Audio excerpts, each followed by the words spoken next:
ஏன்னா ரெக்கார்ட் பிரேக்கர்னாரு, அது நிரூபிச்சாச்சு. எல்லா நாடுகளிலும் எல்லா ரெக்கார்ட்ஸையும் வந்து பிரேக் பண்ணிருச்சு. ரஜினிகாந்த் அவருடைய சொந்த சாதனைகளையும் முறியடிச்சிருக்கார் பல இடங்கள்ல. இவ்வளவுதான் ரிலீஸ். நீங்க இந்த திரையரங்கத்தை தவிர எங்கேயுமே உங்களால படம் பார்க்க முடியாது. ஸோ வரிசை கியூ எங்க நிற்கும்னா, இப்போ உதயம் தியேட்டர்ல புக்கிங்க்கு உதயம் தியேட்டர்ல இருந்து காசி தியேட்டர் வரைக்கும் கியூ நிற்கும் ரஜினி படத்துக்கு. நெக்ஸ்ட் 10 டேஸ்க்கு வந்து டிக்கெட் கேட்காதீங்கன்னு போட்டிருக்கிறான்.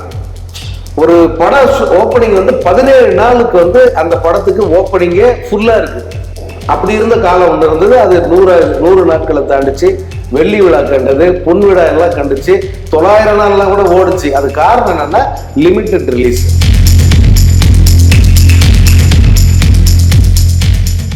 வணக்கம். இன்றைய சந்திப்பில் நம்முடன் இணைந்திருப்பவர் பத்திரிகையாளர் எஸ். சங்கர் அவர்கள். வணக்கம். வணக்கம்.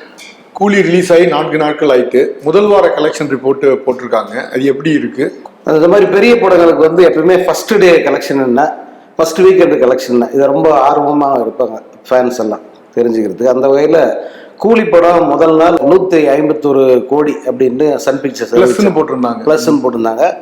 அது உண்மையில வந்து 170 பிளஸ், அதுதான் வந்து உண்மையான கலெக்ஷன் அப்படின்னு சொல்லியிருந்தாங்க. எப்படி பார்த்தாலும் அது வந்து ரெக்கார்ட் கலெக்ஷன். ஒரு தமிழ் பட வரலாற்றிலேயே 151 கோடி ஒரு படம் எடுக்கிறது இதுதான் முதல் முறை. அதுக்கு அடுத்து வந்து அடுத்தடுத்த நாட்கள் வந்து எல்லாமே லீவ் இல்லாதுங்கிறதுனால 100 கோடிக்கு குறையாத வசூல் தான் வந்தது. இன்னைக்கு வந்து அந்த ஃபர்ஸ்ட் வீக்கெண்ட் முடிஞ்சிருச்சு. இன்னைக்கு வந்து ஃபுல் டீட்டெயில் வந்துருச்சு. படம் வந்து கிட்டத்தட்ட 500 கோடி இந்த படத்தோட கலெக்ஷன். இதில் இந்த காம் ஸ்கோர் அப்படின்னு சொல்லிட்டு ஒரு பாக்ஸ் ஆஃபீஸ் சைட் இருக்கு. அவங்க தான் வந்து உலக அளவில் படங்கள் எந்த பொசிஷன்ல இருக்கு, எவ்வளோ இன்கம் எடுத்திருக்கு, அந்த இதை வந்து டீட்டெயிலாக கொடுக்கறது அவங்க தான். அவங்க வந்து அவங்களுடைய இணையதளத்திலே கொடுத்துருக்காங்க. முதல் நாள் வசூல் தனி, அதுக்கு அடுத்த 3 நாட்கள் தனி வசூல் அப்படி போட்டிருக்காங்க. 15, 16, 17, சனி, ஞாயிறு. ஆமா, அந்த 3 நாட்கள் மட்டுமே இந்த படம் 360 கோடி கலெக்ட் பண்ணிருக்கு. டோட்டல் வேர்ல்டு வைடு முதல் நாள் கலெக்ஷன் 150 கோடி. அதையும் சேர்த்தீங்கன்னாக்கா 500 கோடிக்கு மேல இந்த படத்தோட வசூல் இருக்கு. அது வந்து வெரி ஹியூஜ். அது ஆக்சுவலா ஒரு இந்திய படத்துக்கு 4 நாட்களில் 500 கோடிங்கிறது வந்து மிகப்பெரிய ஒரு வசூல். இல்ல, இப்ப இந்த கலப்பா ஒரு மாதிரி கலவையான விமர்சனங்கள் இருந்தது இல்ல, அதெல்லாம் மீறி இந்த படம் மிகப்பெரிய வெற்றி அடைஞ்சிருக்கு. ஆமா, இது நான் திரும்ப ஒண்ணு சொல்லணும். மற்ற மொழிகளில் எல்லாமே வந்து எல்லா படத்துக்கும் கலவையான விமர்சனம் தான் வருது. யுனானிமஸா ஒரு படத்தை எங்கேயாவது சப்போர்ட் பண்ணிக்கிறாங்களான்னு யோசிச்சு பாருங்க. நீங்க பாகுபலியில ஆரம்பிச்சு இப்போ ஒன்னு புஷ்பா வரைக்கும் எல்லா படத்துக்குமே கலவையான விமர்சனம் தான். பாகுபலி 2 பிடிக்கலன்னு சொல்லிட்டு எவ்வளவு ரிவ்யூ எழுதிருந்தாங்க தெரியுமா? இந்த கலவையான விமர்சனங்கள் எல்லா இண்டஸ்ட்ரியிலும் இருக்கு. ஆனா இந்த கலவையான விமர்சனங்களை வச்சே ஒரு படத்தை அழிக்கணும்னு நினைக்கிறது தமிழ் சினிமாவில் மட்டும்தான், தமிழ்நாட்டில் மட்டும்தான்.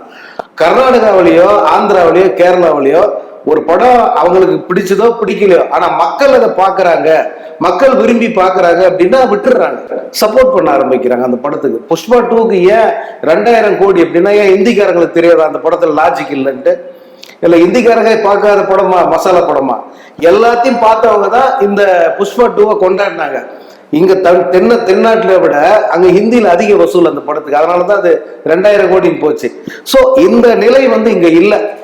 அதனாலதான் வந்து அந்த மிக்சடு ரிவ்யூங்கிறத வச்சுட்டே வந்து ஒரு படத்தை காலி பண்றதுக்கு முயற்சி பண்றாங்க. நம்மளே வந்து அமீர் கான், அப்புறம் நாகார்ஜுனா கேரக்டரு, அப்புறம் சோபின், இவங்களை பற்றிலாம் கொஞ்சம் விமர்சனமா பேசணும் பொதுவா. ஆனா ஒரு அவங்களுடைய அந்த ஆந்திராவிலேயோ வட இந்திய மாநிலங்கள்ல பார்த்தா அவங்க ரொம்ப கொண்டாடுறாங்க. நாகார்ஜுனா வந்து அவ்வளோ இது நெகட்டிவா நடிச்சதுனால வேற ரொம்ப வெரைட்டியா பண்ணியிருக்காரு, எக்ஸலண்டா இருக்கு அப்படின்னு சொல்றாங்க. ஹிந்தியில பார்த்தா ஆமீர் கான் கேரக்டர் ரொம்ப நல்லா இருக்கு, ரஜினியை அவரை சேர்ந்து வர அந்த ஃப்ரேமை பார்க்கறதுக்காகவே நான் வந்தேன் அப்படின்னு அந்த பெண்கள் எல்லாம் வந்து அவ்வளவு சொல்றாங்க. குறிப்பா பெண்கள் வடநாட்டுல வந்து அந்த பெண்களுக்கு ரஜினி மேல இருக்கிற அந்த கிரேஸ் இருக்க உண்மையிலே வந்து பிரமிப்பா இருந்தது. சரி, ஓகே, நம்ம கருத்து நம்மோட வச்சுக்கலாம். அவங்க செலிப்ரேட் பண்றாங்கன்னா கண்டிப்பா வந்து அதை நம்ம சப்போர்ட் பண்ணலாம். இதுதான் வந்து சினிமா ஹெல்த்தியா வர்றதுக்கு ஒரு முக்கியமான ஒரு எண்ணம். இந்த எண்ணம் வந்து எல்லா ரசிகர்களுக்கும் இருக்கணும். பொதுவா ஒரு சினிமா வந்த பிறகு அது அந்த வீக் டேஸ்ல அந்த வெள்ளி சனி ஞாயிறு தான் பயங்கர கலெக்ஷன். அப்புறம் நார்மல் டேஸ் இருக்குல்ல, வார நாட்கள், அதுல வந்து கொஞ்சம் குறைஞ்சிரும். கூலிக்கு என்ன மாதிரி ரெஸ்பான்ஸ்? கூலி படத்துக்கு 90% வந்து இருக்கைகள் ஃபுல்லா இருக்கு. அதுவும் கூட வந்து ஷோ ஆரம்பிக்கும் போது தியேட்டர் ஃபுல்லாகுது. நான் இதை காலையில இருந்தே பாக்குறேன். மேக்சிமம் வந்து 90% தியேட்டர் எல்லாமே ஃபுல்லா தான் இருக்கு. ஒரு முன்வரிசையில் ஒரு 3 ரோ வந்து ஃப்ரீயா இருக்கு. படம் ஆரம்பிக்கும் போது அது ஃபுல் ஆகுது. இன்னைக்கு நிலைமை இது. நாளைக்கே வந்து மேக்சிமம் 50%லேருந்து 60% வரைக்கும் முன்பதிவு பண்ணி வச்சிருக்காங்க. அதற்கு அடுத்த 2 நாட்கள் தான். அப்புறம் திரும்ப வெள்ளி சனி ஞாயிறு இந்த படம் திரும்பவும் ஆரம்பத்தில் எப்படி ஓடிச்சு அதே மாதிரி போறதுக்கு வாய்ப்பு இருக்கு அப்படின்னு தியேட்டருக்காரங்க சொல்றாங்க. அவங்க எதிர்பார்க்கறாங்க. பொதுவா நம்ம ஒரு காலகட்டத்தில் பார்த்தா ஒரு நாள் 100வது நாள், 25வது நாள், 75வது நாள், 50வது நாள்னு கொண்டாடணும். இப்ப அந்த பேச்சை கேட்கறதே அபூர்வமா இருக்கு.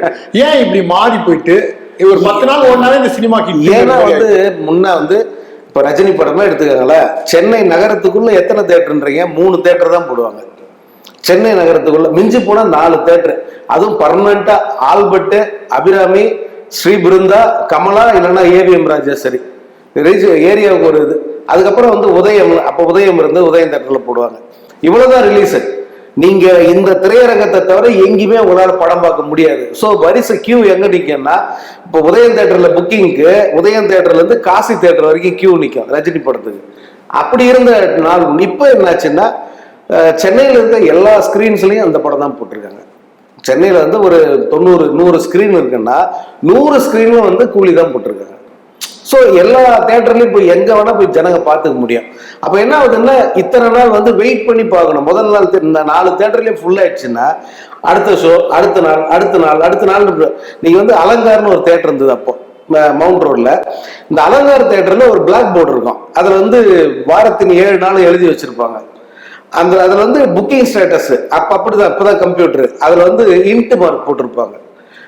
மாப்பிள்ளைன்னு ஒரு படம் ரிலீஸ் ஆகுது, புக்குடுன்னு அர்த்தம். மாப்பிள்ளைன்னு ஒரு படம் ரிலீஸ் ஆயிருக்கு, அலங்காரில் தான் நான் பாக்குறேன். போனா அந்த 7 நாளும் புக்குடு. 7 நாள் ஒரு நாள் டிக்கெட் இல்லை, ஓப்பனா போடுறான். அதுக்கப்புறமா போடுறான் நெக்ஸ்ட் 10 டேஸ்க்கு வந்து டிக்கெட் கேட்காதீங்கன்னு போட்டு வைக்கிறான். ஒரு படம் ஓப்பனிங் வந்து 17 நாளுக்கு வந்து அந்த படத்துக்கு ஓப்பனிங்கே ஃபுல்லா இருக்கு.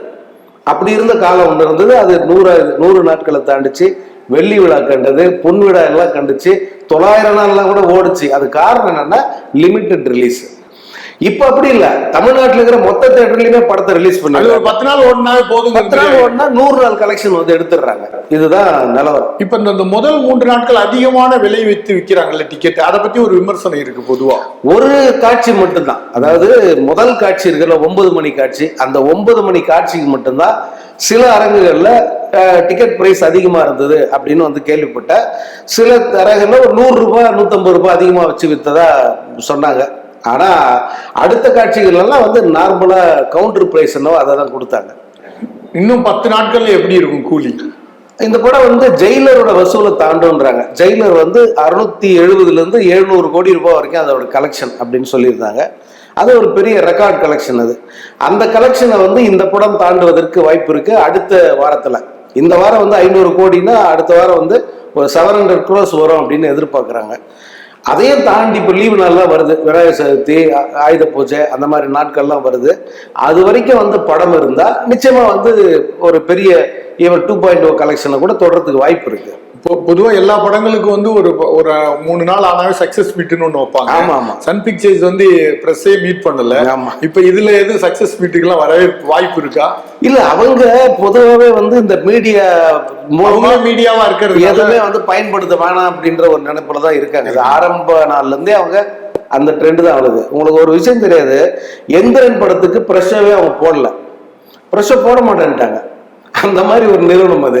அதனால அவங்க சக்சஸ் மீட்டு அதெல்லாம் வந்து அந்த இயக்குனரோ அல்லது படத்தின் கலைஞர்கள் யாராவது தனிப்பட்ட முறையில் அந்த மாதிரி கொண்டாடினாதான் உண்டு. சன் பிக்சர்ஸ் வந்து வெற்றி விழா கொண்டாடும்.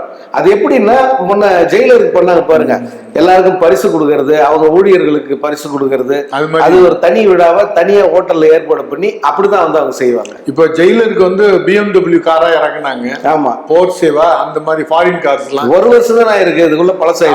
இதோட வெற்றி விழாவிலேயே அப்படி எதிர்பார்க்கலாம். ஆமா, வேற மாதிரி வெற்றி விழா கொண்டாடுவாரு கலாநிதி மாறா. ஏன்னா ரெக்கார்ட் பிரேக்கர்னாரு, அது நிரூபிச்சாச்சு. எல்லா நாடுகளிலும் எல்லா ரெக்கார்ட்ஸையும் வந்து பிரேக் பண்ணிருச்சு. ரஜினிகாந்த் அவருடைய சொந்த சாதனைகளையும் முறியடிச்சிருக்காரு பல இடங்கள்ல. இப்ப இந்த 4 நாட்களுக்கு பிறகு உலக நாடுகள்லயும் இந்த படம் ஓடிட்டு இருக்கு. அடுத்த வாரம் வரைக்கும் ஓடும் இந்த படம். அந்த வெளிநாடுகள்ல எல்லாம், வெளிநாடுகள்ல ஒரு ஹாலிவுட் படம் 10 நாள் ஓடினாலே பெரிய சாதனைங்க. இது ஒரு ரீஜனல் படம். இந்த படம் வந்து சர்வதேச அளவில் இப்போ இந்த காம்ஸ்கோர் சொன்னேன்னா அது சர்வதேச அளவில் வெளிவருகிற அத்தனை படங்களுடைய பட்டியலையும் போடுது. அந்த பட்டியலில் முதல் 10 இடத்துல 4வது இடத்துல இருக்கு கூலி. யோசிச்சு பாருங்க, தமிழ் வேர்ல்டு எவ்வளவு பெரிய ஒரு இது, எவ்வளவு பெரிய market. விஷயம் அது. அந்த மார்க்கெட்ல இது நிக்கிறது ஆமா, முக்கியமானது. அதனால வந்து அடுத்த வாரம் இறுதி வரைக்கும் போகும். சில இடங்கள்ல அப்ப என்ன ஒண்ணு ஸ்கிரீன்ஸ் குறையும், இன்னொரு வாரம் எக்ஸ்டெண்ட் ஆகும், அவ்வளவுதான். மீண்டும் பேசுவோம். நன்றி, வணக்கம். வணக்கம். இந்த வீடியோ உங்களுக்கு பிடிச்சிருந்தா லைக் பண்ணுங்க, ஷேர் பண்ணுங்க, கமெண்ட் பண்ணுங்க. மறக்காம OH சினிமா சேனலுக்கு சப்ஸ்கிரைப் பண்ணுங்க.